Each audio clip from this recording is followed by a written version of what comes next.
비가 억수같이 쏟아지던 날이었다. 서울의 하늘은 온통 잿빛으로 물들어 있었고 퇴근 시간의 도로는 거대한 주차장처럼 변해버린 지 오래였다. 이서연은 낡은 우산 하나에 의지한 채 편의점 유니폼 위에 얇은 외투 하나만을 걸치고 바삐 걸음을 옮겼다. 24살의 그녀에게 삶은 언제나 녹록지 않았다. 보육권 출신이라는 꼬리표는 생각보다 질겼고 대학 문턱은 높아 보이기만 했다. 하지만 서연은 좌절하는 대신 하루를 쪼개고 또 쪼개 살았다. 새벽에는 신문 배달, 오전에는 카페 아르바이트, 오후에는 편의점, 그리고 밤에는 강한이 들어오는 번역일까지. 그렇게 번 돈으로 작은 월세방과 최소한의 생활비를 감당하며 언젠가는 어엿한 번역가가 되겠다는 꿈을 키워왔다. 오늘따라 유난히 몸이 무거웠다. 며칠 전부터 시작된 감기 기운은 좀처럼 가시지 않았고 빗물에 젖은 운동화는 발을 시리게 했다. 버스 정류장으로 향하는 횡단보도 앞에서 신호가 바뀌기를 기다리던 서연의 눈에 길모퉁이에서 비틀거리는 한 할머니가 들어왔다. 할머니는 잔뜩 웅크린 채 힘겹게 우산을 받쳐 들고 있었지만 거센 바람에 우산이 뒤집히며 중심을 잃고 휘청거렸다. 순간 할머니의 손에서 장바구니가 떨어지며 안에 있던 과일들이 사방으로 흩어졌다. 서연은 망설일 틈도 없이 할머니에게 달려갔다. 할머니, 괜찮으세요? 그녀의 목소리에는 진심 어린 걱정이 묻어났다. 할머니는 놀란 듯 서연을 올려다보았다. 비에 젖은 머리카락이 얼굴에 달라붙어 있었고 입고 있는 옷은 소박했지만 어딘지 모르게 기품이 느껴졌다. 눈빛은 예상외로 맑고 또렷했다. 아이고, 내가 정신이 없어서 고맙네. 아가씨. 할머니는 가쁜 숨을 몰아쉬며 말했다. 서연은 괜찮다는 듯 웃어 보이며 흩어진 과일들을 줍기 시작했다. 사과 몇 알, 오렌지, 그리고 포도 한 송이. 다행히 깨진 것은 없어 보였다. 젖은 과일들을 다시 장바구니에 담아 할머니에게 건네자 할머니는 그제야 안심한 듯 미소를 지었다. 정말 고맙네. 요즘 젊은이들 같지 않게 마음씨가 참 고와. 별 말씀을요. 당연히 해야 할 일인데요. 서연은 우산을 고쳐 잡으며 대수롭지 않게 말했다. 댁까지 모셔다 드릴까요? 비가 너무 많이 와서 혼자 가시기 힘들 것 같아요. 할머니는 고개를 저었다. 아니야, 괜찮아. 바로 저 앞이 우리 집이라네. 이 은혜는 셔츠에라도 새겨놓고 잊지 않으리다. 농담처럼 던진 말이었지만 서연은 그저 어색하게 웃을 뿐이었다. 할머니는 다시 한번 고맙다는 인사를 남기고 천천히 골목 안으로 사라졌다. 서연은 할머니의 모습이 완전히 보이지 않을 때까지 한참을 그 자리에 서 있었다. 왠지 모르게 할머니의 그 깊고 맑은 눈빛이 마음에 걸렸다. 그 일이 있고 며칠이 지났다. 서연은 할머니와의 짧은 만남을 까맣게 잊은 채 다시 일상으로 돌아왔다. 여전히 새벽부터 밤까지 이어지는 고된 노동의 연속이었지만 통장에 조금씩 쌓여가는 장우를 보며 작은 위안을 삼았다. 그날도 편의점 야간 근무를 마치고 지친 몸을 이끌고 집으로 돌아왔을 때였다. 낡은 다세대 주택의 좁은 계단을 오르던 서연은 자신의 방문 앞에 멈춰 서 있는 검은색 고급 세단을 보고는 눈을 의심했다. 그리고 그 옆에는 정장을 말끔하게 차려입은 중년의 남자가 서 있었다. 혹시 이서연 씨 되십니까? 남자는 서연을 발견하자 정중하게 물었다. 그의 손에는 서류 가방이 들려 있었다. 네, 그런데요. 누구시죠? 서연은 경계심을 늦추지 않으며 되물었다. 이런 고급차가. 이런 차림의 남자가 자신을 찾아올 리 만무했다. 혹시 보육권 시절의 문제라도 생긴 걸까? 아니면 자신도 모르는 빚이라도 있는 걸까? 짧은 순간 온갖 불길한 상상들이 머릿속을 스쳐 지나갔다. 저는 TK그룹 강민희 회장님의 비서실장 김정호라고 합니다. 남자는 허리를 살짝 숙이며 자신을 소개했다. TK그룹 서연도 익히 들어 알고 있는 이름이었다. 국내 굴지의 대기업. 재계 서열에서도 항상 상위권을 놓치지 않는 거대한 기업이었다. 그런 곳에 회장 비서실장이 왜 자신을 회장님께서 이서연 씨를 잠시 뵙고 싶어 하십니다. 서연은 도무지 상황을 이해할 수 없었다.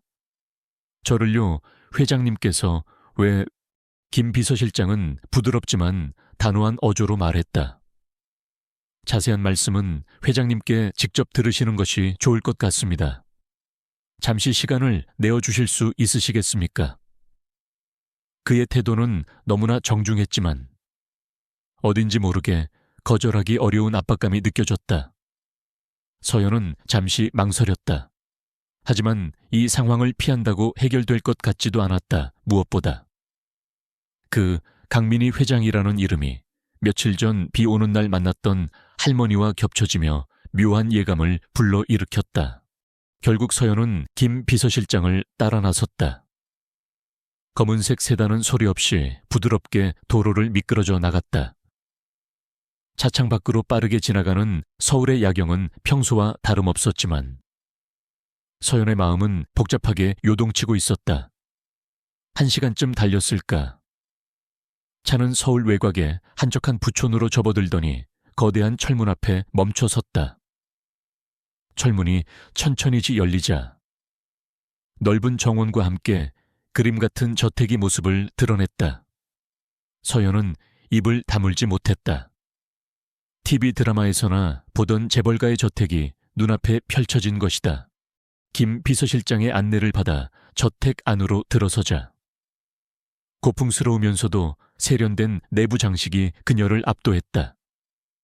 높은 천장에는 화려한 샹들리에가 빛나고 있었고 벽에는 값비싸 보이는 그림들이 걸려 있었다. 모든 것이 서연이 지금껏 살아온 세상과는 너무나도 다른 풍경이었다. 넓은 응접실로 안내된 서연은 고급스러운 소파에 조심스럽게 걸터 앉았다.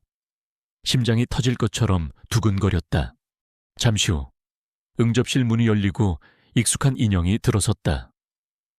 며칠 전 비에 젖은 모습으로 만났던 바로 그 할머니였다. 하지만 지금의 할머니는 그날과는 전혀 다른 모습이었다. 단정하게 빗어 넘긴 은발, 몸에 잘 맞는 고급스러운 실크 블라우스와 정장 치마, 얼굴에는 옅은 화장까지 하고 있었다. 소박한 옷차림 속에서도 느껴졌던 기품의 정체가 바로 이것이었을까. 할머니는 아니, 강민희 회장은 서연을 향해 온화하게 미소 지으며 다가왔다. 아가씨, 다시 만나게 되어 반갑네. 강 회장의 목소리는 여전히 따뜻했지만 그 안에는 범접할 수 없는 위험이 서려 있었다. 할며, 아니, 회장님, 그날은 정말 감사했습니다. 서연은 자신도 모르게 자리에서 일어나 꾸벅 인사를 했다. 강 회장은 손짓으로 서연에게 다시 앉으라고 권하며 맞은편 소파에 앉았다. 그날은 내가 신세를 졌지.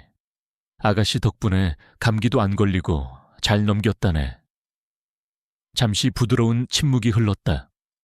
강 회장은 따뜻한 차가 담긴 찻잔을 서연에게 건네며 천천히 입을 열었다.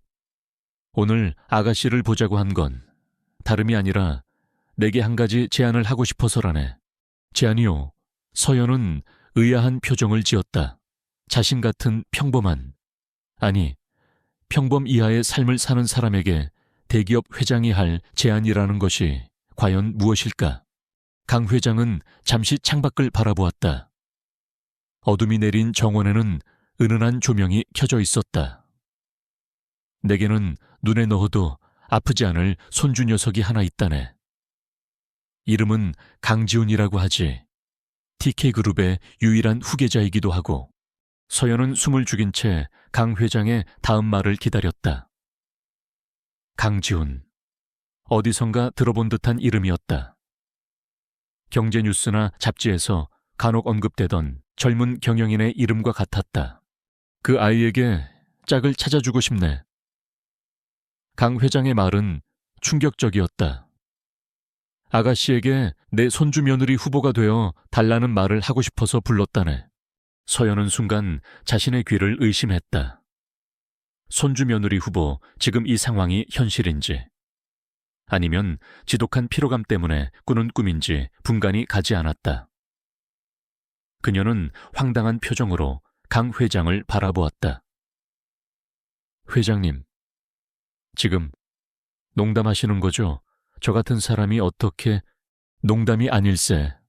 강 회장의 눈빛은 진지했다. 나는 사람 보는 눈이 그리 틀리지 않는다고 자부하네.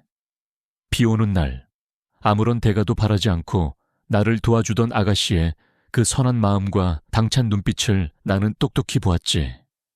요즘 세상에 그런 젊은이를 찾기란 쉽지 않다네. 서연은 여전히 혼란스러웠다. 하지만 저는 가진 것도 없고 배운 것도 부족합니다. 회장님 손주분과는 어울리지 않아요. 세상에는 저보다 훨씬 훌륭한 아가씨들이 많을 텐데요. 강 회장은 부드럽게 고개를 저었다. 내가 찾는 건 집안 배경이나 학벌이 아닐세. 돈으로 살 수 있는 것들은 이미 충분히 가지고 있어. 내가 진정으로 원하는 건 내 손주 녀석 곁에서 진심으로 그 아이를 아끼고 보듬어주며 TK그룹의 안주인으로서 당당하게 제 몫을 해낼 수 있는 사람이라네. 물론 쉬운 자리는 아니겠지. 그래서 후보라고 말한 것이고 몇 가지 시험을 통과해야 할 걸세. 시험. 서연은 그 단어에서 차가운 현실감을 느꼈다. 이것은 동화 속 신데렐라 이야기가 아니었다. 거대한 기업의 안주인이 되는 길이 그렇게 간단할 리 없었다. 어떤 시험을 말씀하시는 건가요? 그건 차차 알게 될 걸세. 강 회장은 의미심장한 미소를 지었다. 지금 당장 대답할 필요는 없네. 곰곰이 생각해보고 결정하게. 만약 내 제안을 받아들인다면 아가씨의 현재 생활에 대해서는 내가 최대한 지원을 아끼지 않을 걸세. 어쩌면 아가씨가 그토록 바라던 꿈을 이루는데 도움이 될 수도 있을 테고. 강 회장의 마지막 말은 서연의 마음을 흔들었다. 번역가가 되고 싶다는 꿈. 지금의 생활로는 언제 이룰 수 있을지 아득하기만 한 꿈이었다. 만약 이 제안을 받아들인다면 정말로 인생이 바뀔 수도 있을까 하지만 그 대가는 너무나도 커 보였다. 자신과는 아무런 상관도 없는, 상상조차 할 수 없는 세계로 뛰어들어야 하는 것이다. 수많은 위험과 편견, 그리고 어쩌면 더 큰 상실감이 기다리고 있을지도 몰랐다. 서연은 아무 말도 하지 못했다. 머릿속은 뒤죽박죽 엉켜버린 실타래처럼 복잡했고 심장은 여전히 불안하게 뛰고 있었다. 과연 이 기회를 잡아야 할까? 아니면 지금처럼 평범하지만 안전한 삶에 만족해야 할까? 거대한 저택의 화려함과 강 회장의 부드러운 카리스마 앞에서 가난한 소녀 이서연은 인생 최대의 갈림길에 서 있었다. 그녀의 결정은 앞으로 그녀의 삶을 송두리째 바꿔놓을지도 몰랐다. 며칠 밤낮으로 이서연은 깊은 고민에 빠졌다. 강민희 회장의 제안은 마치 비현실적인 꿈처럼 느껴졌지만 동시에 거부할 수 없는 강력한 유혹으로 다가왔다. 한쪽에는 지금껏 그래왔듯 고단하지만 익숙한 현실이 있었고 다른 한쪽에는 모든 것이 바뀔지도 모르는 미지의 세계가 펼쳐져 있었다. 번역가가 되겠다는 오랜 꿈. 지긋지긋한 가난으로부터의 탈출. 강 회장이 언급했던 지원이라는 단어는 달콤한 꿀처럼 서연의 귓가를 맴돌았다. 하지만 그 대가로 치러야 할 것들은 상상조차 하기 어려웠다. 대기업 회장의 손주 며느리 후보. 그 무게감은 24살의 서연이 감당하기에는 너무나 버거워 보였다. 상담할 사람도 마땅치 않았다. 보육원 시절 알고 지내던 친구들은 저마다의 삶에 치여 연락이 끊긴 지 오래였고 지금껏 의지할 수 있는 어른이라고는 없었다. 서연은 텅 빈 월세방에 홀로 앉아 수없이 되뇌었다. 내가 과연 할 수 있을까? 이 모든 것이 정말 나를 위한 기회일까? 아니면 더 깊은 나락으로 떨어지는 함정일까? 결정을 내리게 된 것은 아주 사소한 계기였다. 며칠간 고민하느라 잠을 설친 탓에 아르바이트 시간에 지각을 했고 그로 인해 매니저에게 심한 꾸지람을 들었다. 설상가상으로 집주인에게서는 월세 독촉 메시지가 와 있었다. 통장 장호는 바닥을 드러내고 있었고 다음 달 생활비는커녕 당장 내야 할 공과금조차 막막했다. 문득 서연은 깨달았다. 지금 이대로라면 자신의 꿈은 영원히 꿈으로만 남을 것이고 가난이라는 굴레는 평생 자신을 올가맬 것이라는 냉혹한 현실을 잃을 것이 없는 사람에게는 두려움보다 간절함이 더 큰 법이다. 서연은 떨리는 손으로 김정호 비서실장에게 전화를 걸었다. 저 이서연입니다. 회장님의 제안을 받아들이겠습니다. 목소리는 가늘게 떨렸지만 그 안에는 단단한 결의가 담겨 있었다. 며칠 후 서연은 자신의 얼마 되지 않는 짐을 챙겨 강 회장이 마련해준 거처로 옮겼다. 그곳은 강 회장의 저택 별채에 있는 아담하지만 고급스러운 스위트룸이었다. 창문으로는 잘 가꾸어진 정원이 한눈에 들어왔고 방 안에는 서연이 평생 만져볼 일 없을 것 같던 최고급 가구와 집기들이 놓여 있었다.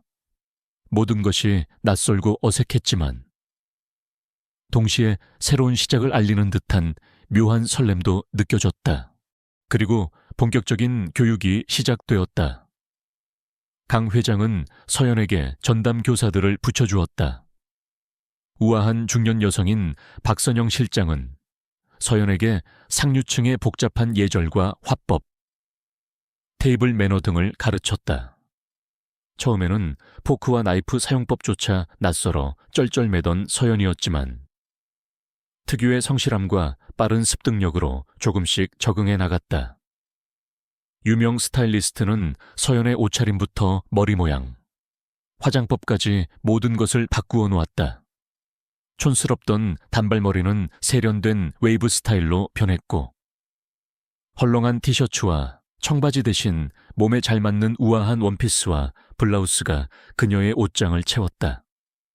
거울 속에 비친 자신의 모습이 아직은 어색했지만 조금씩 자신감을 찾아가는 듯했다. 그 외에도 TK그룹의 역사와 경영 철학, 강씨 일가의 가계도, 심지어는 국내외 주요 인사들의 신상 정보까지 암기해야 할 것들이 산더미처럼 많았다.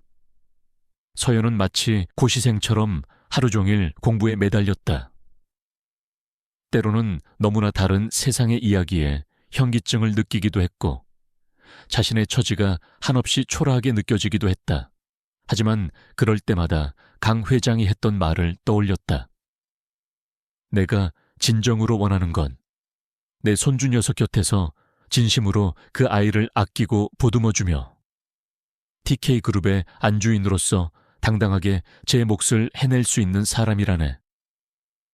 서연은 이를 악물었다. 기회가 주어진 이상 쉽게 포기하고 싶지 않았다. 그렇게 한 달 정도가 흘렀을까. 어느 날 오후 박 실장은 서연에게 오늘 저녁 식사는 본가에서 다른 가족들과 함께하게 될 것이라고 알려주었다.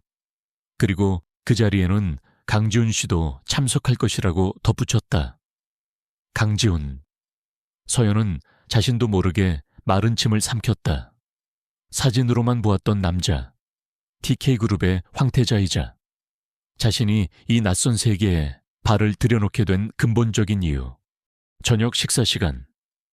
서연은 박 실장이 골라준 다나한 연보라색 원피스를 입고 본가의 대형 식당으로 향했다. 길고 넓은 테이블에는 이미 몇몇 사람들이 자리에 앉아 있었다. 모두가 값비싼 옷을 입고 있었고 그들의 몸짓 하나하나에서는 자연스러운 부유함과 권위가 느껴졌다. 서연은 주눅이 들었지만 애써 태연한 척하며 박 실장이 안내하는 자리에 앉았다. 그리고 마침내 그가 나타났다. 강지훈. 그는 생각했던 것보다 훨씬 더 키가 크고 다부진 체격이었다. 깔끔하게 넘긴 머리, 날카로운 턱선, 그리고 깊이를 알 수 없는 차가운 눈빛. 잡지에서 보았던 사진 속 모습 그대로였지만 실물은 훨씬 더 압도적인 존재감을 뿜어내고 있었다. 그는 테이블에 앉은 사람들에게 가볍게 목례를 한 후 자연스럽게 상석에 가까운 자리에 앉았다. 그의 시선은 단 한 번도 서연에게 머무르지 않았다. 마치 그녀가 그 자리에 없는 사람인 것처럼 식사 시간 내내 분위기는 어색하고 불편했다.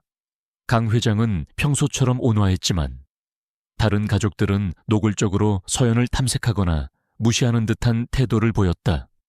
특히 강지훈의 고모로 보이는 중년 여성은 마치 벌레라도 보는 듯한 표정으로 서연을 훑어보며 비웃음을 흘리기도 했다. 서연은 음식이 입으로 들어가는지 코로 들어가는지 모를 정도로 긴장했다. 그때 누군가 말을 걸어왔다. 처음 뵙겠습니다. 윤서연이라고 해요. 목소리는 꾀꼬리처럼 맑았지만 어딘지 모르게 가시가 돋친 느낌이었다.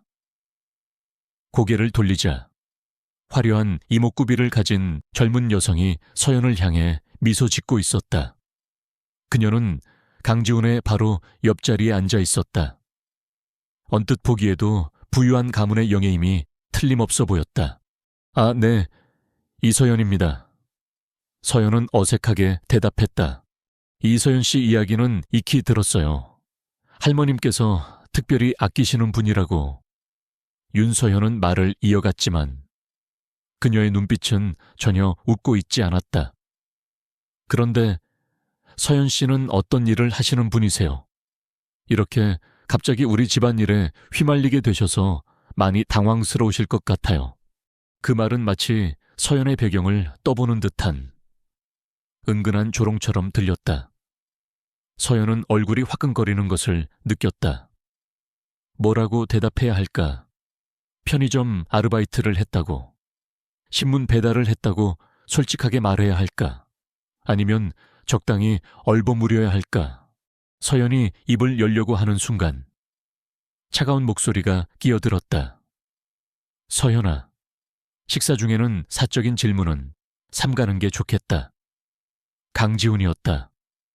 그는 여전히 서연에게는 눈길조차 주지 않은 채 나이프와 포크를 움직이며 말했다. 그의 목소리는 낮고 부드러웠지만 그 안에는 서늘한 경고가 담겨 있었다. 윤서연은 순간 당황한 듯 얼굴을 붉혔지만 이내 아무렇지도 않다는 듯 어깨를 으쓱하며 말했다. 어머, 미안해요. 지훈 씨, 그냥 궁금해서 그랬어요. 그 짧은 대화는 식사 자리의 분위기를 더욱 싸늘하게 만들었다. 서연은 고개를 숙인 채 겨우 마른 빵 조각만 깨작거렸다. 강지훈의 행동은 자신을 도와준 것인지 아니면 단순히 윤서연의 경솔함을 지적한 것인지 알 수 없었다. 하지만 분명한 것은 그가 자신에게 전혀 호의적이지 않다는 사실이었다. 그의 눈빛에서는 너 같은 것이 감히 이 자리에 하는 듯한 무언의 경멸감마저 느껴지는 듯했다. 식사가 끝나고 각자의 방으로 흩어질 때까지 강지훈은 서연에게 단 한마디도 걸지 않았다. 서연은 깊은 좌절감과 함께 알 수 없는 오기가 가슴속에서 꿈틀거리는 것을 느꼈다. 이대로 무시당하고 쫓겨날 수는 없었다. 그녀는 이 낯설고 차가운 세계에서 살아남아야만 했다. 자신을 위해서. 그리고 어쩌면 자신과 비슷한 처지에 놓여 있을지도 모르는 누군가를 위해서. 별채로 돌아온 서연은 창가에 서서 어두운 정원을 내려다보았다. 화려한 불빛 속에 가려진 저택의 그림자는 마치 거대한 괴물처럼 느껴졌다. 그 안에는 수많은 비밀과 음모, 그리고 인간의 욕망이 뒤엉켜 있을 터였다. 이제 막 그 첫발을 내디딘 서연은 앞으로 자신에게 어떤 시련이 닥쳐올지 알 수 없었다. 하지만 한 가지는 분명했다. 이곳은 결코 만만한 곳이 아니며 살아남기 위해서는 지금보다 훨씬 더 강해져야 한다는 것을 윤서연의 도도한 눈빛과 강지훈의 싸늘한 무관심은 이제 시작일 뿐이었다. 보이지 않는 적들의 날카로운 발톱이 서서히 그녀를 향해 다가오고 있었다. 얼마 지나지 않아 강민희 회장은 이서연과 윤서연, 그리고 또 다른 2명의 후보를 자신의 서재로 불렀다. 서재는 고풍스러운 책장과 육중한 마호간이 책상으로 꾸며져 있었고, 벽 한 면에는 TK그룹의 역사를 보여주는 흑백 사진들이 걸려 있었다. 강 회장은 평소의 부드러운 미소 대신 진지한 표정으로 후보들을 둘러보았다. 그녀의 눈빛은 마치 각자의 속마음을 꿰뚫어 보는 듯 날카로웠다. 오늘 너희를 부른 것은 첫 번째 시험을 알리기 위해서다. 강 회장의 목소리는 낮고 차분했지만 그 안에 담긴 무게감은 4명의 젊은 여성들을 긴장시키기에 충분했다. TK그룹은 매년 연말 소외된 이웃들을 위한 자선 행사를 개최한다. 올해는 너희 4사람에게 그 행사의 기획과 실행을 맡기고자 한다. 주제 선정부터 예산 집행, 홍보, 그리고 행사 당일의 모든 진행까지 각자 자신의 능력을 최대한 발휘하여 가장 성공적인 자선 행사를 만들어내는 사람이 이 시험의 승자가 될 것이다. 4명의 후보는 서로를 힐끗 쳐다보았다. 윤서연의 입계는 자신만만한 미소가 떠올랐다. 그녀는 이미 여러 차례 대규모 파티와 사교 모임을 주최해본 경험이 있었다. 이런 종류의 일은 그녀에게 식은 죽 먹기나 다름없었다. 다른 2명의 후보 역시 명문가 출신으로 나름대로의 인맥과 경험을 가지고 있는 듯 보였다. 오직 이서연만이 막막함을 느끼고 있었다. 자선 행사 기획이라니. 편의점 진열이나 겨우 해봤던 그녀에게는 너무나 거대한 과제였다. 각자에게는 동일한 기본 예산이 지급될 것이다. 하지만 추가적인 후원금이나 재능 기부를 통해 행사의 규모를 키우는 것은 각자의 역량에 달려있다. 명심하거라. 이 행사는 단순히 부를 과시하거나 사교를 위한 자리가 아니다. 진심으로 어려운 이웃을 돕고 세상에 따뜻한 온기를 전하는 것이 이 행사의 본질이다. 강 회장은 말을 마치며 4사람에게 각각 두툼한 서류 봉투를 건넸다. 그 안에는 기본적인 예산 내역과 관련 지침들이 들어있었다. 서재를 나온 윤서연은 노골적으로 서연을 비웃었다. 이서연 씨, 이런 일은 해본 적 없으실 텐데 괜히 애쓰지 말고 지금이라도 포기하는 게 어때요? 어차피 결과는 뻔한 거 아니겠어요. 그녀의 목소리에는 숨길 수 없는 조롱이 담겨 있었다. 서연은 아무 대답도 하지 않았다. 대신 주먹을 꽉 쥐었다. 포기란 없었다. 그녀는 자신의 방으로 돌아와 밤새도록 서류 봉투 안에 자료들을 읽고 또 읽었다. 예산은 생각보다 빠듯했고 기한은 촉박했다. 하지만 서연은 좌절하는 대신 자신이 할 수 있는 최선의 방법을 고민하기 시작했다. 그녀에게는 윤서연처럼 화려한 인맥도 막대한 자금 동원 능력도 없었다. 하지만 그녀에게는 진심이 있었다. 그리고 어려운 사람들의 마음을 누구보다 잘 이해할 수 있는 공감 능력이 있었다. 서연은 작지만 진심 어린 울림이라는 주제를 정했다.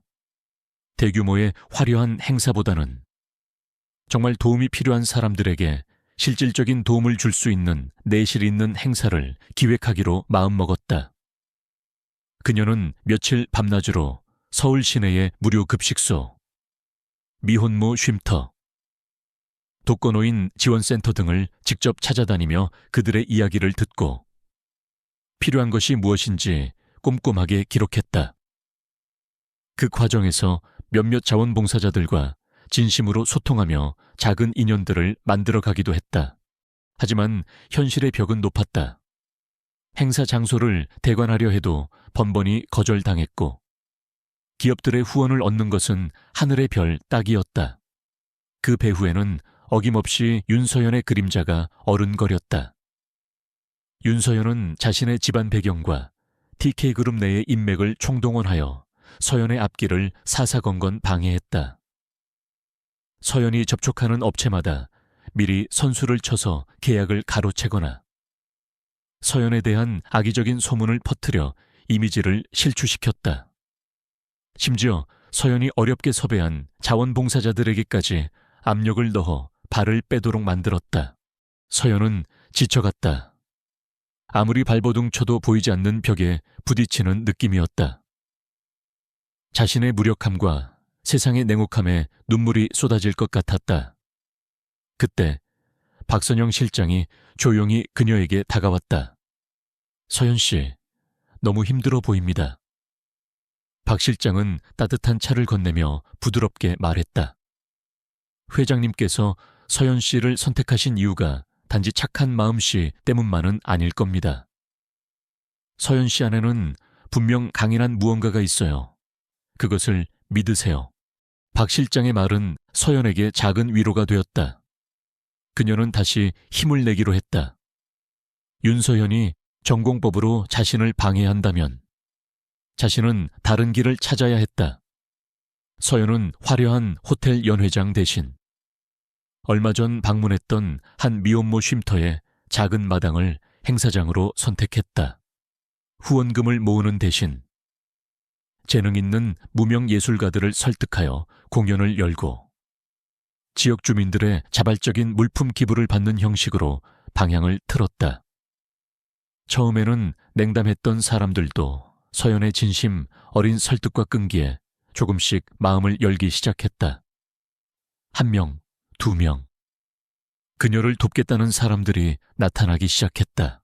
그 모든 과정을 강지훈은 멀리서 지켜보고 있었다. 처음에는 그 역시 서연이 곧 포기할 것이라고 생각했다. 할머니의 변덕스러운 선택에 불과하다고 여겼다. 하지만 시간이 지날수록 서연은 그의 예상을 벗어나고 있었다. 그녀는 넘어질 때마다 다시 일어섰고 막다른 골목에 다다르면 새로운 길을 만들어냈다. 윤서연의 비열한 방해 공작도 어렴풋이 눈치채고 있었다. 예전 같았으면 그런 일에 전혀 관심을 두지 않았겠지만 이상하게도 서연의 행보에 자꾸만 시선이 갔다.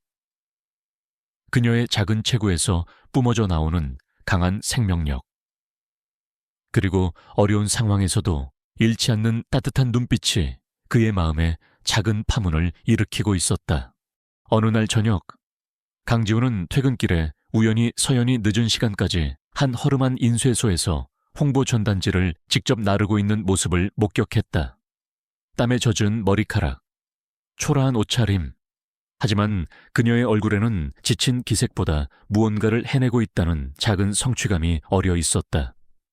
그는 차마 말을 걸지 못하고 잠시 그 모습을 바라보다가 조용히 자리를 떴다. 하지만 그날 밤 그는 자신도 모르게 김 비서실장에게 전화를 걸어 TK그룹의 사회공헌팀에서 서연의 행사에 필요한 최소한의 물품 지원을 검토해보라는 지시를 내렸다.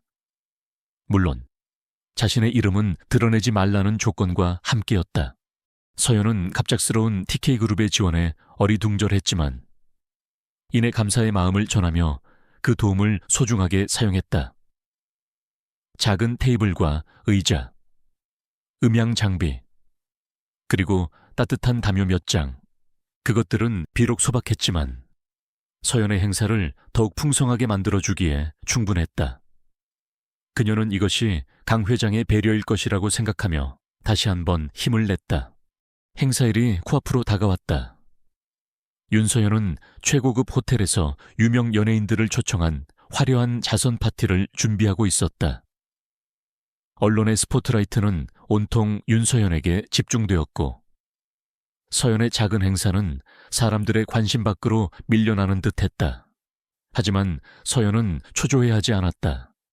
그녀는 자신의 방식대로 최선을 다하고 있었고 결과에 연연하지 않기로 마음먹었다. 행사 전날 밤 서연은 미혼모 쉼터 마당에 설치된 작은 무대와 테이블들을 마지막으로 점검하고 있었다. 그때 누군가 그녀에게 다가왔다. 강지훈이었다. 그는 평소의 딱딱한 정장 차림이 아닌 편안한 캐주얼 복장이었다. 이런다고 뭐가 달라질 거라고 생각하나? 강지훈은 여전히 차가운 목소리로 물었다. 하지만 그의 눈빛에는 예전과 같은 경멸감 대신 알 수 없는 복잡한 감정이 서려 있었다. 서연은 잠시 그를 바라보다가 담담하게 대답했다. 달라질지 아닐지는 모르겠습니다. 하지만 저는 제가 할 수 있는 최선을 다하고 싶습니다. 단 한 사람에게라도 진심이 전달된다면 그걸로 충분합니다. 강지훈은 아무 말 없이 서연이 정성스럽게 꾸며놓은 작은 행사장을 둘러보았다. 화려하지는 않았지만 곳곳에 따뜻한 손길과 진심이 묻어 있었다. 그는 문득 자신이 오랫동안 잊고 지냈던 어떤 감정을 떠올렸다. 그것은 아마도 순수함, 혹은 열정이라는 단어로 표현될 수 있는 것이었다. 이 여자, 이서연은 그가 지금껏 만나왔던 어떤 여자와도 달랐다. 그녀의 존재는 마치 잔잔한 호수에 던져진 작은 돌멩이처럼 그의 마음에 계속해서 파문을 일으키고 있었다. 어쩌면 할머니의 선택이 아주 틀린 것만은 아닐지도 모른다는 생각이 처음으로 그의 머릿속을 스쳐 지나갔다. 그리고 그와 동시에 이 모든 신부찾기 노름 뒤에 숨겨진 더 복잡한 암투와 음모의 기운을 어렴풋이 감지하기도 했다. 이 순진해 보이는 소녀가 그 모든 것을 감당할 수 있을까? 이서연이 정성껏 준비한 자선 행사는 윤서연의 화려한 파티와는 사뭇 다른 분위기 속에서 진행되었다. 유명 연예인이나 정재계 거물들의 모습은 찾아볼 수 없었지만 미혼모 쉼터의 작은 마당은 소박하지만 따뜻한 온기로 가득 찼다. 서연의 진심이 담긴 이야기에 감동한 무명 예술가들은 열정적인 공연을 선보였고 지역 주민들은 저마다 정성껏 마련한 물품들을 기꺼이 내놓았다. 행사가 끝난 후 집계된 후원금의 액수는 윤서연이 모금한 금액에 비하면 턱없이 적었지만 그날 행사에 참여했던 사람들의 얼굴에는 진정한 행복과 감동의 미소가 어려 있었다. 언론의 주목은 받지 못했지만 서연의 행사는 진심의 힘을 보여준 작지만 의미 있는 성공이었다. 강민희 회장은 두 행사의 결과를 보고받고 아무런 평가도 내리지 않았다. 하지만 서연을 바라보는 그녀의 눈빛에는 이전보다 더 깊은 신뢰가 담겨 있는 듯했다. 반면 윤서연은 분노를 감추지 못했다. 비록 모금액에서는 압도적인 승리를 거두었지만 할머니인 강 회장이 이서연에게 보내는 미묘한 긍정의 신호를 감지했기 때문이었다. 그녀는 이서연이라는 존재가 생각보다 훨씬 더 거슬리는 가시가 될 수 있음을 직감했다. 저 천박한 애를 어떻게든 끌어내려야 해. 윤서연의 눈빛이 차갑게 빛났다. 며칠 후 조용했던 강씨 집안에 파문이 일었다. 익명의 제보를 받은 한 인터넷 연예 매체에서 이서연의 과거에 대한 기사를 터뜨린 것이다. 충격 단독, TK그룹 황태자비 후보 이서연. 과거 불우한 환경과 부모의 채무 논란, 자극적인 제목과 함께 서연이 어린 시절을 보냈던 보육권의 이름과 그녀의 부모님이 남긴 오래된 빚 문제까지 적나라하게 폭로되어 있었다. 기사의 내용은 대부분 사실이었지만 교묘하게 편집되고 과장되어 서연을 마치 부도덕하고 배경이 불투명한 인물처럼 몰아가고 있었다. 그 기사를 접한 서연은 온몸의 피가 싸늘하게 식는 것을 느꼈다. 잊고 싶었던, 아니, 애써 묻어두었던 과거의 상처들이 다시 한번 날카로운 발톱을 드러내며 그녀를 핥히는 듯했다. 부모님은 서연이 아주 어렸을 때 사고로 돌아가셨고, 그 후 친척집을 전전하다 결국 보육원에 맡겨졌다. 부모님이 남긴 빚은 어린 서연에게는 감당할 수 없는 짐이었고, 오랫동안 그녀를 괴롭혔던 그림자였다. 이제 와서 그 모든 것이 이렇게 세상에 까발려지다니 윤서연의 소행임이 분명했다. 그녀는 서연의 약점을 찾아내기 위해 뒷조사를 했을 것이고, 가장 아픈 부분을 건드려 상처를 주려 한 것이다. 서연은 깊은 절망감에 휩싸였다. 이대로 모든 것을 포기하고 도망치고 싶었다.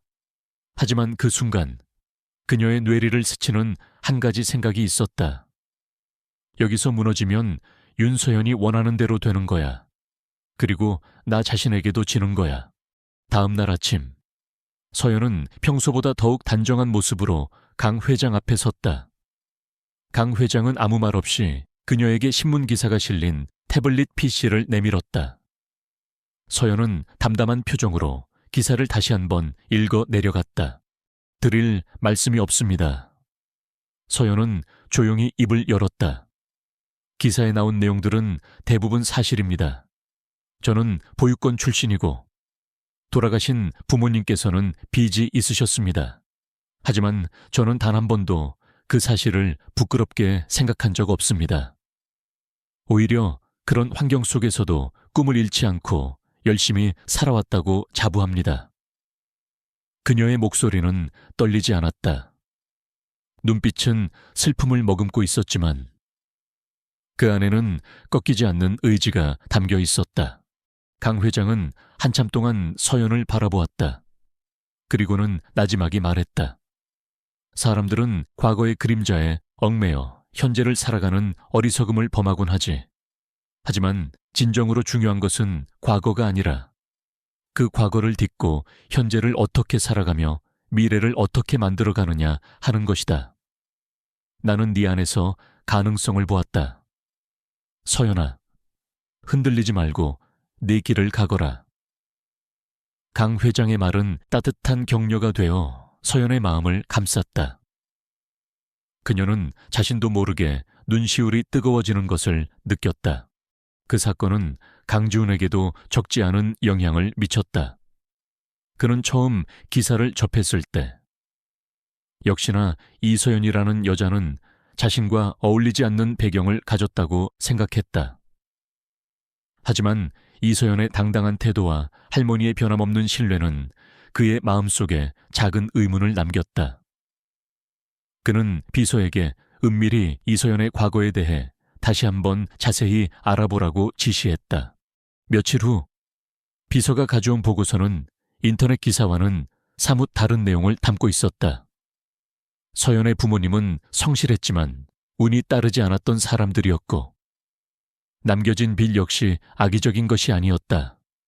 서연은 어린 나이에도 불구하고 좌절하지 않고 누구보다 열심히 살아왔으며 보육원 시절에도 다른 아이들을 돌보는 따뜻한 마음씨를 가졌다는 사실들이 기록되어 있었다. 윤서연이 퍼뜨린 악의적인 소문과는 전혀 다른 이서연의 진짜 모습이었다. 강지훈은 자신도 모르게 윤서연의 저열한 행동에 혐오감을 느꼈다. 그리고 동시에 아무런 배경도 없이 홀로 세상과 맞서 싸워온 이서연이라는 여자에게 전에 없던 묘한 감정을 느끼기 시작했다. 그것은 동정심과는 다른 일종의 경외감과 호기심이었다. 그는 그녀를 좀 더 알고 싶어졌다. 그 무렵부터 강지훈의 태도에 미묘한 변화가 생기기 시작했다. 여전히 그는 서연에게 살갑게 대하지는 않았지만 이전처럼 노골적인 무시나 냉담함은 사라졌다. 가끔 복도에서 마주치면 짧게나마 목례를 하기도 했고 식사 자리에서는 그녀가 좋아하는 반찬을 슬쩍 그녀 앞으로 밀어주기도 했다. 서연은 그의 갑작스러운 작은 변화에 어리둥절했지만 싫지는 않았다. 어쩌면 그 역시 자신을 조금이나마 이해하기 시작한 것일지도 모른다고 생각했다. 그러던 어느 날 밤, 서연은 잠 못 이루고 저택 정원을 산책하다가 우연히 강지훈의 서재에서 새어나오는 불빛을 보게 되었다. 호기심에 창문으로 다가간 그녀는 서재 안에서 홀로 위스키를 마시며 깊은 생각에 잠겨있는 강지훈의 모습을 보았다. 그의 얼굴에는 평소의 냉철함 대신 깊은 고뇌와 외로움이 어려 있었다. 거대한 그룹의 후계자로서 그가 짊어져야 할 무게, 끊임없는 경쟁과 암투 속에서 느껴야 할 압박감. 서연은 문득 그의 차가운 가면 뒤에 숨겨진 인간적인 모습을 발견한 듯했다. 그 역시 자신과 마찬가지로 각자의 방식으로 세상과 싸우고 있는 외로운 존재일지도 몰랐다. 그날 이후 서연은 강지훈을 조금 다른 시선으로 바라보게 되었다. 그가 가진 배경과 조건이 아니라 한 사람의 인간으로서 그를 이해하려고 노력하기 시작했다. 두 사람 사이에는 여전히 보이지 않는 벽이 존재했지만 아주 조금씩 그 벽에 균열이 생기기 시작하고 있었다. 의심과 경계심이 서서히 옅어지면서 그 자리에는 서로에 대한 조심스러운 탐색과 이해의 감정이 싹트기 시작했다. 이 낯선 관계가 앞으로 어떻게 발전해 나갈지는 아무도 예측할 수 없었다. 하지만 분명한 것은 운명의 수레바퀴가 그들을 조금씩 더 가까운 곳으로 이끌고 있다는 사실이었다. 그리고 그 배경에는 여전히 윤서연의 질투심과 어쩌면 더 큰 음모가 도사리고 있을지도 모를 일이었다. 이서연의 과거 폭로 사건이 잠잠해지기도 전에 윤서연과 그 배우 세력의 공작은 더욱 노골적이고 대담해졌다. 그들의 화살은 이제 이서연 개인의 명예를 넘어 강지훈이 그룹 내에서 야심차게 추진하고 있던 신규 사업 프로젝트를 향하기 시작했다. 프로젝트 관련 내부 정보가 경쟁사로 유출되는가 하면 핵심 기술을 가진 해외 파트너와의 계약이 석연치 않은 이유로 막판에 무산되는 등 악재가 연이어 터졌다. 이 모든 사건의 배후에는 마치 이서연이 불운을 몰고 다니는 존재인 것처럼 혹은 그녀의 존재 자체가 TK그룹에 해악을 끼치는 것처럼 보이려는 교묘한 의도가 숨어 있었다. 강지훈의 고모이자 TK그룹의 패션 계열사 사장인 강유진 상무가 윤서연을 뒤에서 조종하고 있다는 소문이 파다했다. 강유진은 오래전부터 오빠인 강 회장의 경영 방식에 불만을 품어왔고 조카인 강지훈이 그룹의 후계자로 확고히 자리매김하는 것을 탐탁지 않게 여겼다. 그녀에게 윤서연은 강지훈을 흔들고 더 나아가 강 회장의 눈을 흐리게 만들 수 있는 유용한 말이었다. 윤서연 또한 강유진의 야심을 등에 업고 더욱 기고만장해졌다. 이서연은 더 이상 수동적으로 당하고만 있을 수 없다는 것을 깨달았다. 이전의 시련들이 자신을 방어하는 법을 가르쳤다면 이제는 적극적으로 상황을 분석하고 방역할 때였다. 그녀는 지난 몇 달간 받았던 교육 내용을 복기하며 기업 경영의 기본 원리, 정보 분석, 심지어는 기본적인 해킹 기술까지 떠올렸다. 보육권 시절부터 몸의 밴 관찰력과 사람들의 미묘한 심리를 읽는 능력도 그녀의 무기였다. 그녀는 먼저 정보 유출 경로를 역추적하기 시작했다. 보안 시스템 로그를 분석하고 관련 부서 직원들의 동태를 살폈다. 처음에는 모두가 의심스러워 보였지만 며칠 밤을 새워 자료를 검토한 끝에 몇 가지 일관된 패턴과 특정 인물들의 의심스러운 행적을 발견할 수 있었다. 그 중에는 강유진 상무의 최측근으로 알려진 기획팀 차장이 포함되어 있었다. 강지훈 역시 연이어 터지는 악재에 골머리를 앓고 있었다. 처음에는 단순히 운이 없거나 업무상 과실이라고 생각했지만 사태가 반복되자 내부에 적이 있음을 직감했다. 그는 자신만의 정보망을 총동원하여 사건의 배후를 파헤치기 시작했다. 그러던 중 이서연이 홀로 고군분투하며 진실에 접근하고 있다는 사실을 알게 되었다. 그녀가 보여준 의외의 분석력과 집요함은 그를 놀라게 했다. 어느 날 밤, 강지훈은 이서연의 별채방을 예고 없이 찾아왔다. 방 안에는 각종 서류와 데이터 분석 자료들이 어지럽게 널려 있었다. 이서연은 컴퓨터 모니터에서 눈을 떼지 못한 채 몰두해 있었다. 그의 등장에 놀란 것도 잠시. 그녀는 자신이 파악한 내용들을 침착하게 설명하기 시작했다. 강지훈은 처음에는 반신반의했지만 그녀가 제시하는 증거와 논리적인 추론에 점차 귀를 기울였다.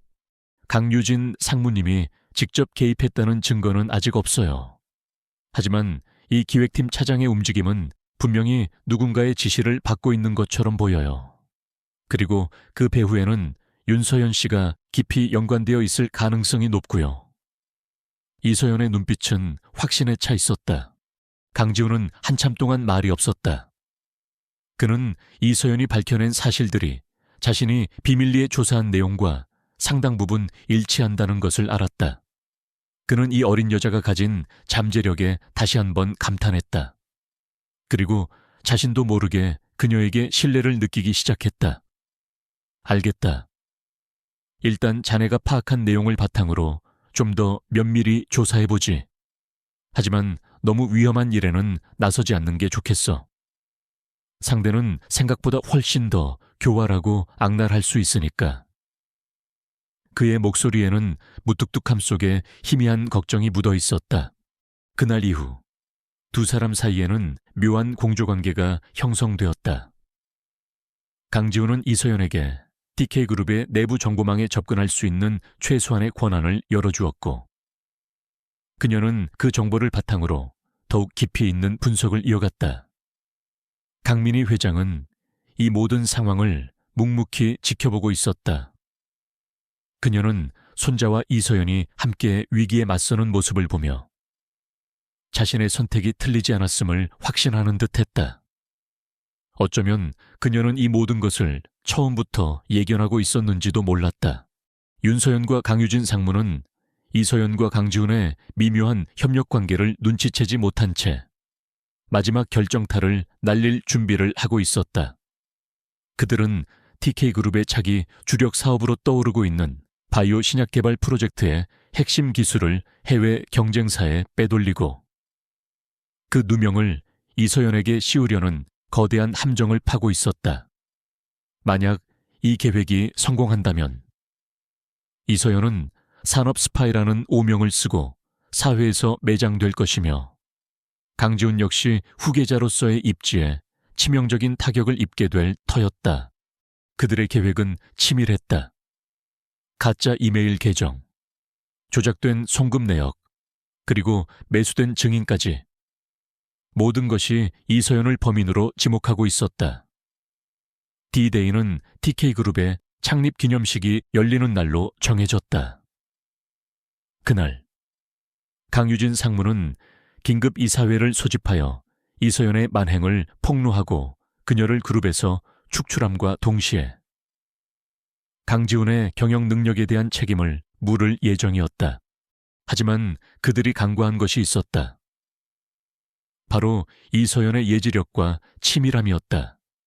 그녀는 상대방의 패턴을 분석하며 그들이 가장 중요하게 생각하는 프로젝트, 즉 바이오 신약 개발 프로젝트에 손을 댈 것이라는 예상을 하고 있었다. 강지훈으로부터 얻은 정보를 통해 그녀는 강유진 상무와 윤서현이 어떤 방식으로 함정을 파고 있는지 어렴풋이 짐작하고 있었다. 이서연은 더 이상 기다리지 않았다.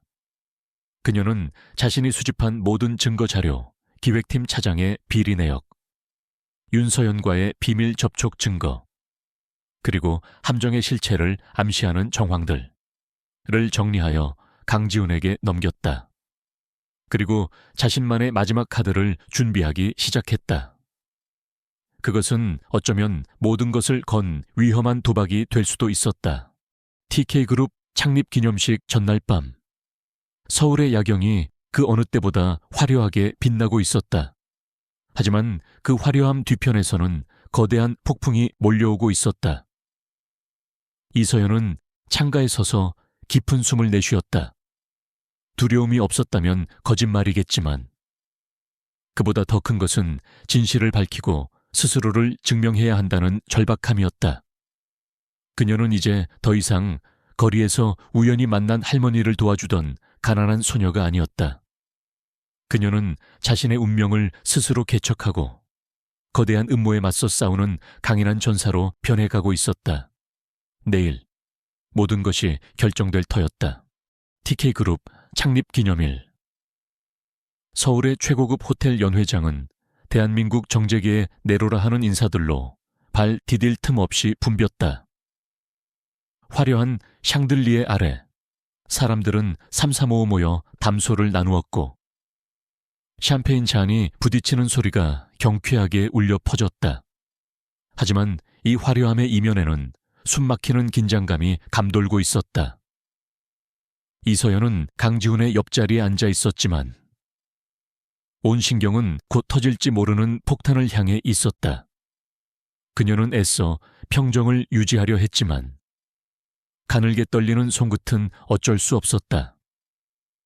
강지훈 역시 굳은 표정으로 정면을 응시하고 있었다. 그는 이서연의 손을 가볍게 잡아주며 낮은 목소리로 속삭였다. 너무 걱정하지 마.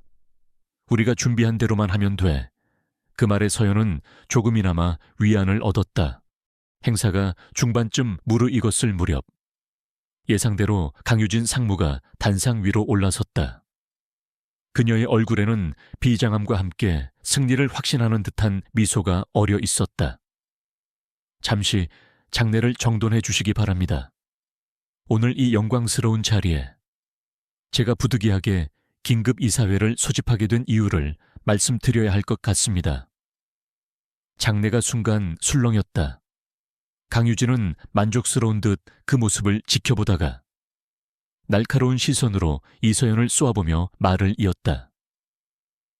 TK그룹의 미래를 뒤흔들 수도 있는 심각한 사안이 발생했습니다. 바로 우리 그룹의 핵심 기술인 바이오 신약 개발 정보가 경쟁사로 유출된 정황이 포착된 것입니다. 웅성거림은 더욱 커졌다. 강유진은 기다렸다는 듯 준비해온 프레젠테이션 화면을 가리켰다. 화면에는 조작된 이메일과 송금 내역, 그리고 이서연이 마치 산업 스파인 것처럼 몰아가는 정황 증거들이 차례대로 나타났다. 그리고 유감스럽게도 이 모든 사건의 중심에는 바로 강지훈 전무의 특별한 보살핌을 받고 있는 이서연 씨가 연루되어 있다는 심증을 가지고 있습니다. 모든 시선이 일제히 이서연에게 쏠렸다. 경멸, 의심, 그리고 약간의 호기심이 뒤섞인 눈빛들이었다. 윤서연은 강유진의 옆에서 회심의 미소를 짓고 있었다. 모든 것이 자신들의 계획대로 완벽하게 진행되고 있다고 생각했다. 이서연은 자리에서 천천히 일어섰다. 그녀의 얼굴에는 두려움 대신 차분함과 결연함이 서려 있었다. 강유진 상무님의 주장은 사실과 다릅니다. 그녀의 목소리는 떨리지 않고 연회장 전체에 명확하게 울려 퍼졌다. 지금부터 제가 그 증거를 보여드리겠습니다. 서연은 강지훈과 미리 준비한 반박 자료들을 화면에 띄우기 시작했다.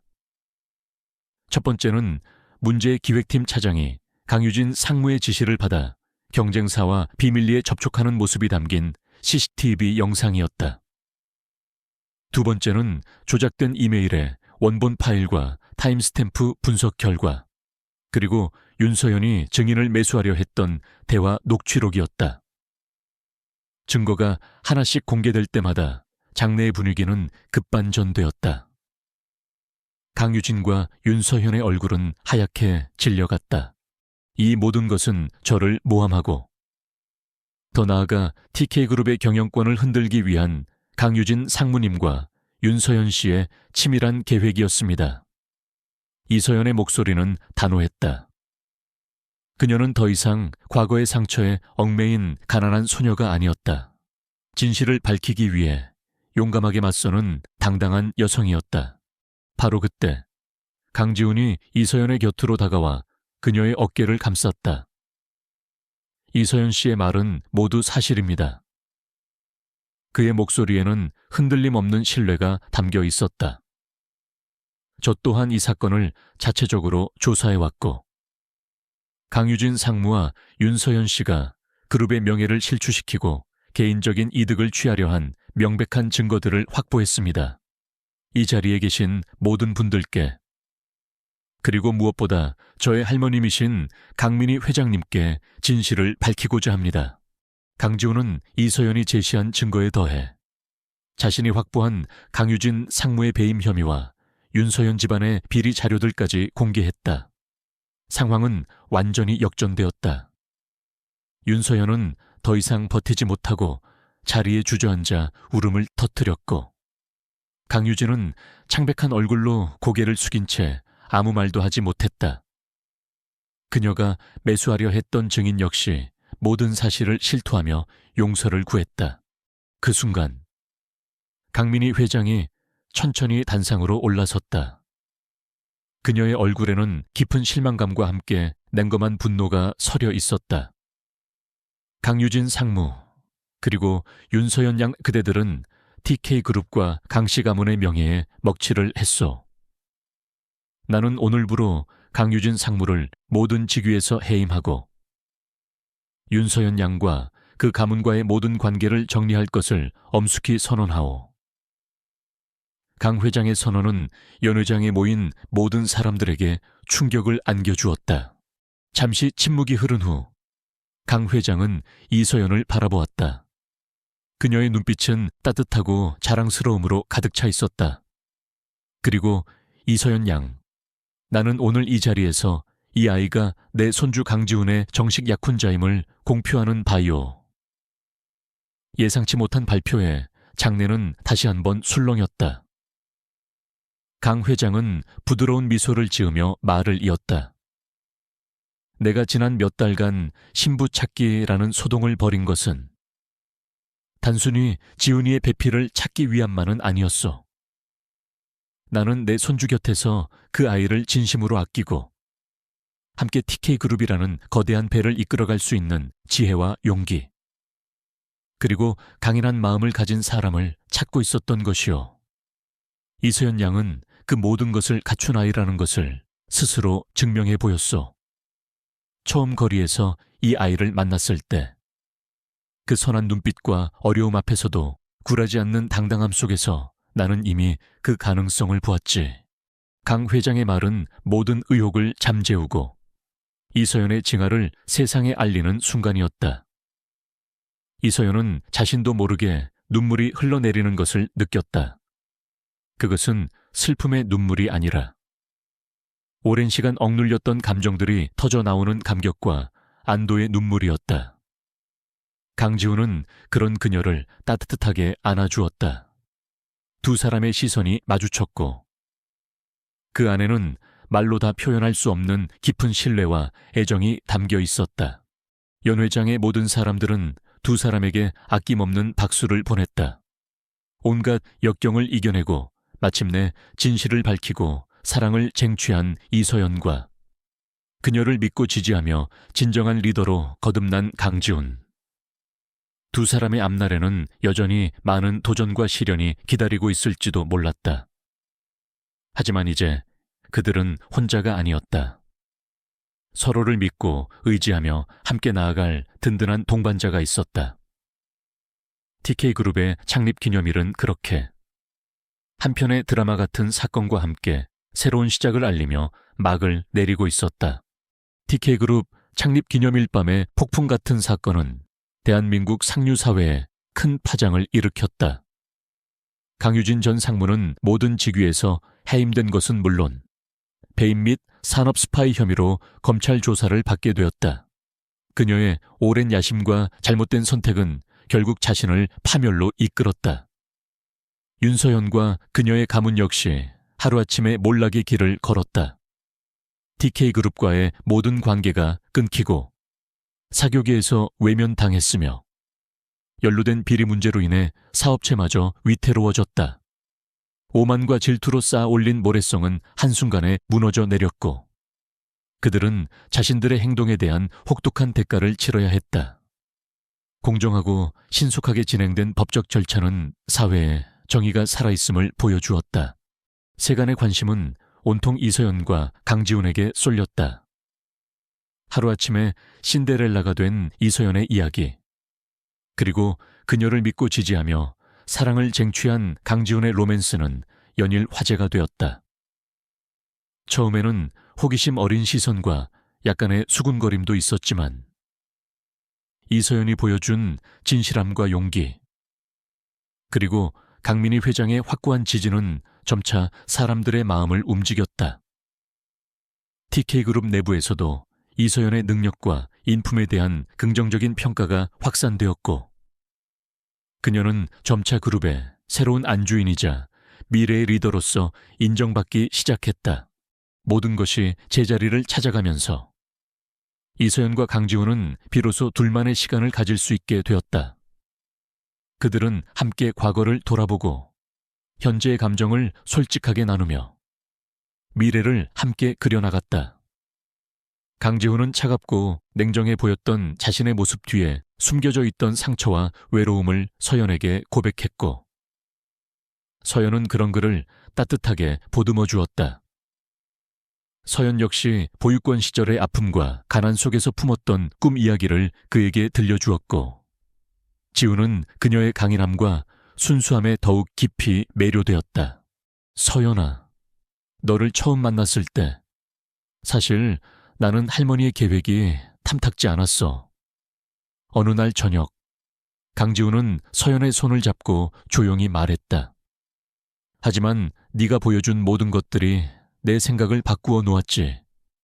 너는 내가 상상했던 것보다 훨씬 더 강하고 지혜롭고 따뜻한 사람이야. 너와 함께라면 어떤 어려움도 헤쳐나갈 수 있을 것 같아. 서연은 그의 진심 어린 고백에 미소 지었다. 저도 마찬가지예요. 지훈 씨, 당신의 차가운 모습 뒤에 숨겨진 따뜻함과 정의감을 발견했을 때 제 마음도 움직이기 시작했어요. 우리는 서로에게 부족한 부분을 채워주며 함께 성장할 수 있을 거라고 믿어요. 두 사람의 결혼 준비는 강 회장의 전폭적인 지원 아래 순조롭게 진행되었다. 하지만 서연은 화려하고 사치스러운 결혼식보다는 진심으로 축복해주는 소수의 사람들만 초대하여 조용하고 의미 있는 예식을 올리고 싶어 했다. 강지훈 역시 그녀의 뜻을 존중했다. 그들에게 중요한 것은 형식이나 과시가 아니라 서로에 대한 사랑과 신뢰를 확인하는 것이었다. 결혼 후 서연은 TK그룹의 안주인으로서의 역할뿐만 아니라 자신의 오랜 꿈이었던 번역 일도 다시 시작했다. 그녀는 TK그룹에서 설립한 공익재단의 이사직을 맡아 소외된 계층을 위한 문화교육 사업을 지원하는 한편 틈틈이 문학작품들을 번역하며 세상과 소통했다. 그녀의 번역은 특유의 섬세함과 깊이 있는 이해로 많은 독자들의 사랑을 받았다. 그녀는 자신이 가진 능력과 지위를 이용하여 세상에 긍정적인 영향을 미치고 싶어 했고 강지훈은 그런 그녀의 활동을 든든하게 지원했다. 강민희 회장은 손자와 손주 며느리가 함께 TK그룹을 이끌어가는 모습을 보며 더없이 큰 만족감과 행복을 느꼈다. 그녀는 종종 서연을 불러 따뜻한 차를 나누며 인생의 지혜를 들려주었고 서연 역시 그런 강 회장을 친할머니처럼 따르며 존경했다. 한때 냉랭했던 강씨 집안에는 서연으로 인해 따뜻한 웃음과 활기가 넘쳐 흘렀다. 에필로그 1년 후 가을 햇살이 유난히 따스하게 내리쬐던 어느 주말 오후 이서연과 강지훈은 자신들이 후원하는 한 보육원의 작은 도서관 개관식에 참석했다. 서연의 아이디어로 시작된 이 프로젝트는 TK그룹 공익재단의 지원을 받아 결실을 보게 된 것이었다. 아이들은 새로 생긴 도서관에서 신나게 책을 읽고 있었고 그 모습을 바라보는 서연과 지훈의 얼굴에는 흐뭇한 미소가 가득했다. 아이들이 정말 좋아하는 것 같아. 여보, 강지훈이 서연의 어깨를 감싸며 다정하게 말했다. 그의 말투는 예전의 냉랭함은 찾아볼 수 없을 만큼 부드러워져 있었다. 서연은 고개를 끄덕였다. 이 아이들에게도 꿈을 꿀 수 있는 작은 공간이 생겨서 정말 기뻐요. 어쩌면 이 아이들 중에서도 저처럼 혹은 지훈 씨처럼 멋진 미래를 만들어갈 아이가 나올지도 모르잖아요. 그녀의 말에는 과거 자신의 어려웠던 시절을 잊지 않고 다른 사람들에게 희망을 나누어 주고자 하는 따뜻한 마음이 담겨 있었다. 강지훈은 그런 서연을 사랑스러운 눈빛으로 바라보았다. 그녀를 만난 것은 그의 인생 최고의 행운이었다. 그녀로 인해 그는 진정한 사랑과 행복을 알게 되었고 더 나은 사람이 될 수 있었다. 개관식이 끝나고 두 사람은 보육권 마당 한쪽에 심어진 커다란 은행나무 아래에 섰다. 황금빛 은행잎이 바람에 흩날리며 두 사람을 축복하는 듯 했다. 서연은 문득 1년 전 비 오는 거리에서 한 할머니를 도와주었던 그날을 떠올렸다. 그 작은 선행이 이렇게 자신의 인생을 송두리째 바꾸어 놓을 줄이야. 하지만 그녀는 알 수 있었다. 그것은 단순한 우연이나 행운이 아니었다. 진심을 다해 살아왔던 그녀의 삶에 대한 보상이었고 앞으로 더 큰 사랑과 책임을 감당하라는 의미이기도 했다. 서연은 가만히 강지훈의 손을 잡았다. 두 사람의 앞날에는 또 어떤 이야기들이 펼쳐질까 분명한 것은 그들이 함께하는 한 그 어떤 시련도 이겨낼 수 있을 것이라는 사실이었다. 거리에서 만난 가난한 소녀는 이제 사랑하는 사람과 함께 새로운 꿈을 꾸며 세상의 따뜻한 빛을 전하는 존재로 거듭나고 있었다. 그들의 이야기는 이제 막 또 다른 아름다운 시작을 알리고 있었다.